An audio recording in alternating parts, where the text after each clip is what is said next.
With helping Hoof and the Diamond Dots enacting her plan, Checker Monarch approached the library and stood outside as close as she could get to the room itself. You may know grandmother's little secret, but secret, Trixie, but that won't protect you. And your defense is my weapon. Checker concentrated, a horn lighting up as she entered Trixie's dreams.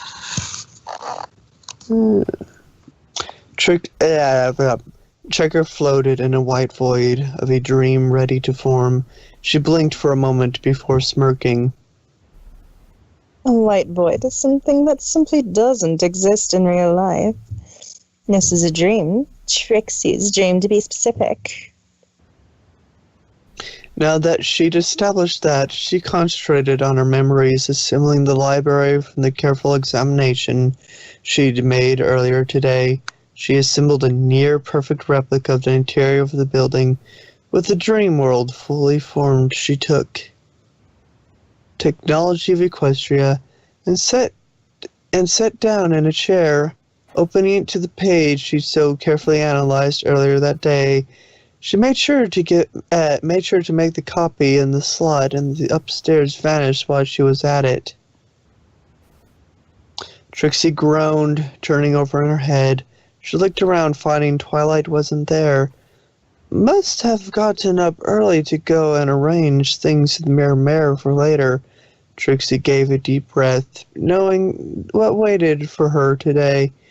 It weighing heavy on her mind, she headed downstairs, then froze at the top of the stairs in terror when she saw the figure sitting at the table.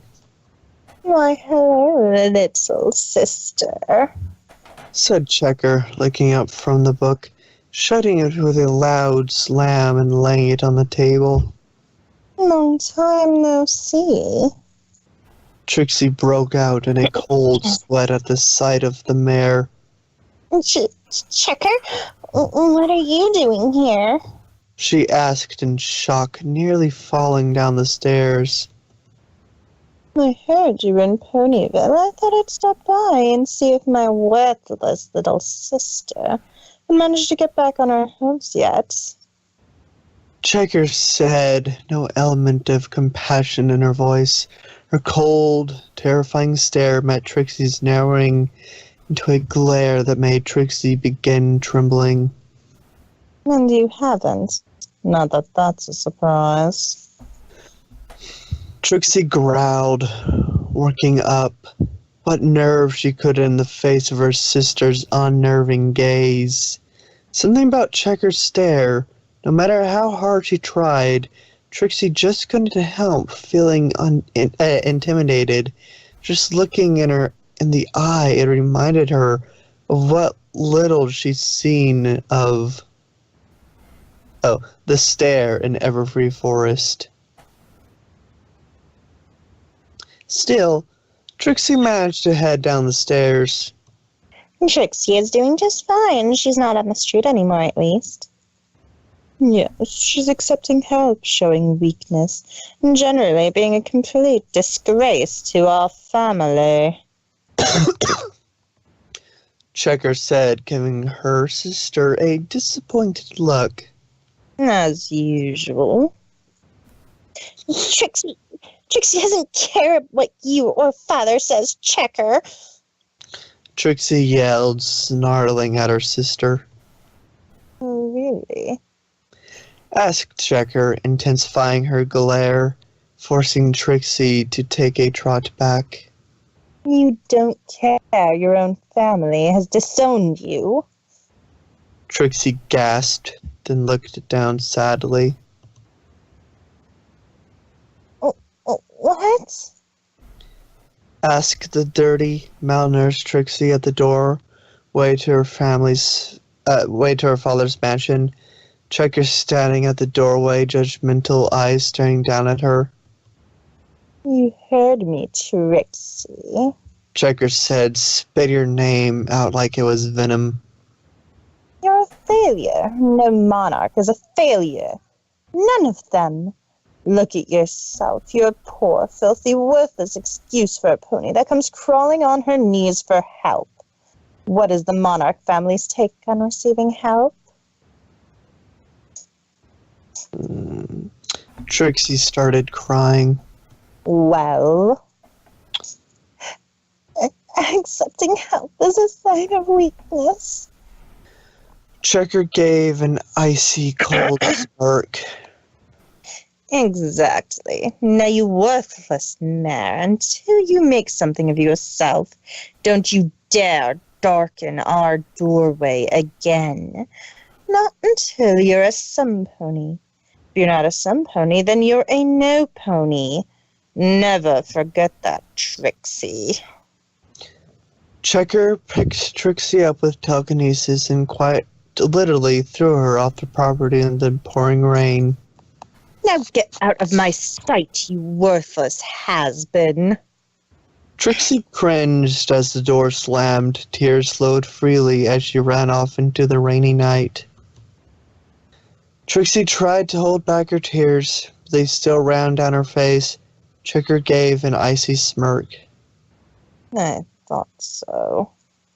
Trixie snarled as tears rolled down her face.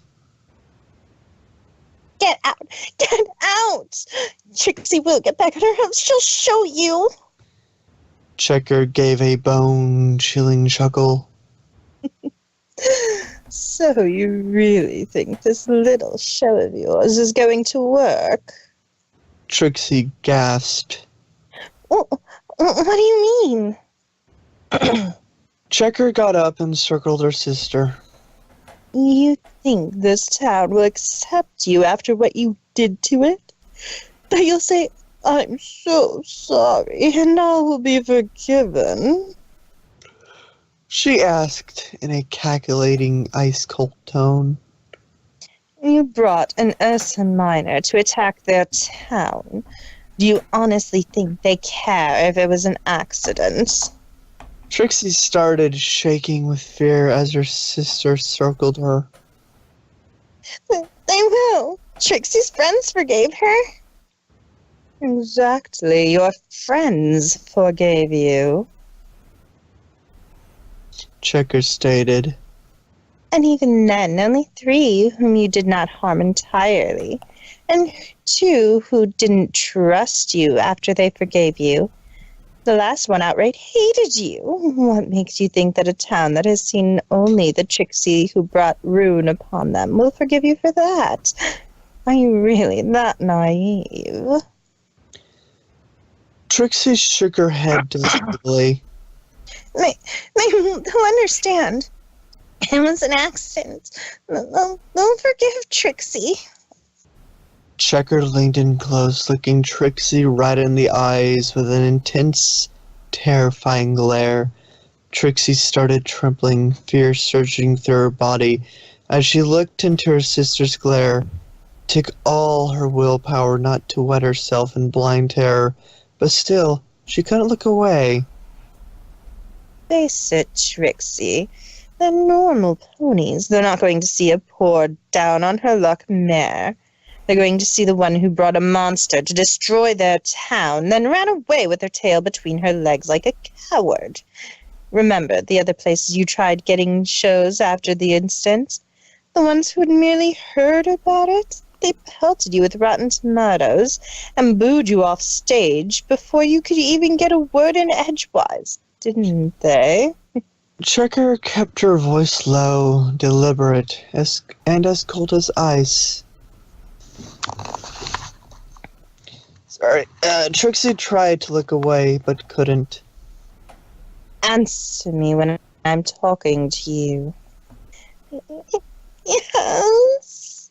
Trixie started crying. So what do you think the town who you accidentally hurt is going to do to you? Checker said, giving a twisted smirk, as her sister broke down crying. If you get on stage tomorrow, you're a ruined mare. What little safety you have here will be ruined. Face it, Trixie. You're done.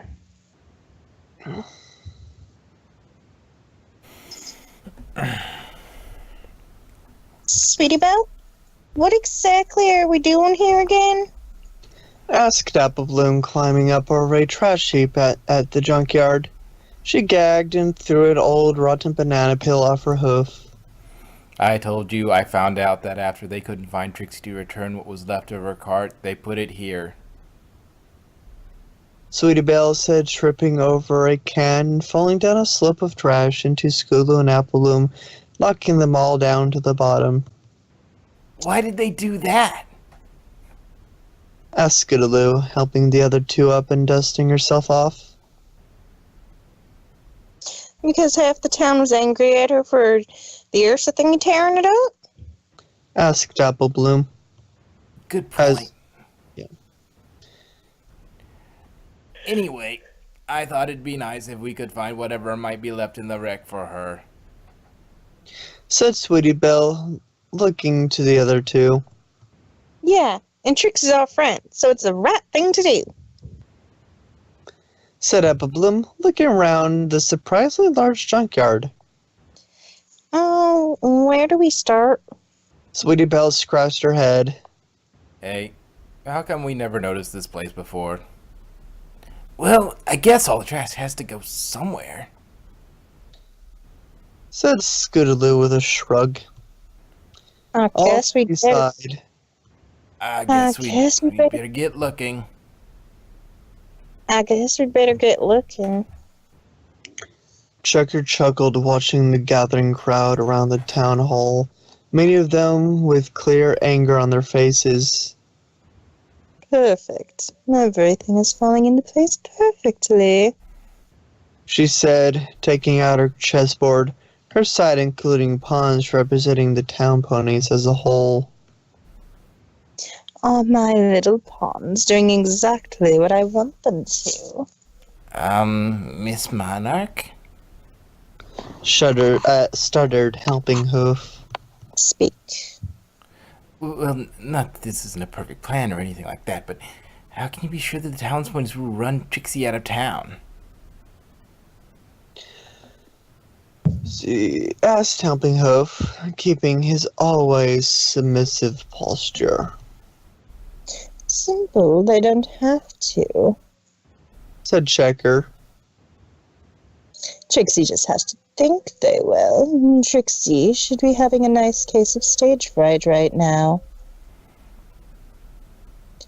For so many years, the spotlight I've had to share. Since the day that you were born, between us tension had been torn, and that's something I have been unable to bear. Checker sung, looking over the chessboard. Every time that you come close to checkmate, the spotlight is split between me and you. And sister, that simply will not do. And lucky for me, it's I that controls your fate. Checker continued, picking up the chess piece telekinetically. Well, Trixie dear, it's about time for you to realize your place is with nothing left at all. So be a nice girl and finally take the fall. The mare sung, dropping the piece to the ground. Because that's how it should be through my eyes. Checker brought her hoof down on the chess piece, shattering it into magical sparks. Checker looked up at the gathering with a cold smirk and a chilling chuckle. She clapped her hooves once the diamond dogs put a black cloak on her, and she pulled it such that her face was hidden, and from a distance she couldn't be identified. Fluttershy peeked out from behind the door to town hall. Those ponies don't look too happy. Of course not. Said Rainbow Dash. Get them all out of bed early on a weekend. I'd be cranky too. True. She said, looking to the others. Where's Trixie? Twilight looked around. That's strange. She was right here. I think she's in the back. Said Applejack, looking up at the pulleys for the curtains of the stage outside City Hall, commonly used for public announcements. You know, those pulleys need a good oiling. They probably squeak like blue blazes. Later, let's concentrate on finding Trixie. Twilight said, then walked around. Trixie! She called, then peeked into another hallway, finding Trixie, but not in a good taste. Taste? State, sorry. I don't want to say that. Okay.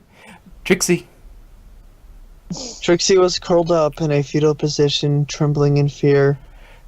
Trixie, are you alright? Trixie slowly looked up at her. What? Oh, you missed, Ask Twilight. Sorry. Asked Twilight, concerned, clearing her voice as she trotted over to her friend. What's wrong? Trixie slowly looked up at her.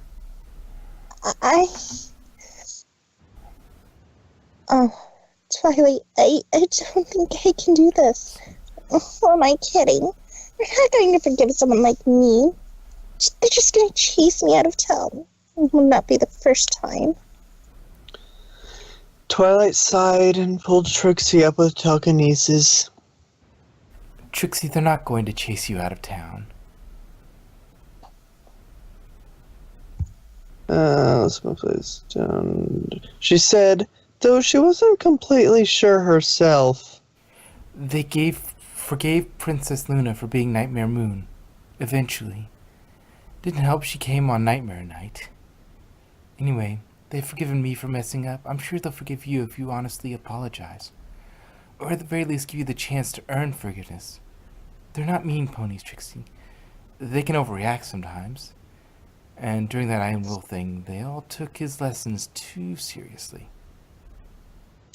Trixie blinked. Iron Will? A Minotaur who gave a motivational seminar. He had to give another one when all was said and done. To use your anger as a tool, don't be its fool, because every pony took his lectures too seriously. Trixie took his seminar once. Where did you think she got her stage style? That explains so much. Anyway, the point is, most of the time, Ponyville's a sweet place to live. And they'll forgive you if you honestly apologize. I've seen them do it before with the whole Gabby Gums incident. Gabby Gums? Long story, I'll show you later. So please, just give it a chance. Said Twilight, giving her an honest smile. And if they don't accept you, I promise we won't let them chase you out of town. Trixie took a deep breath. Alright, Trixie supposes she will. Thank you, Twilight.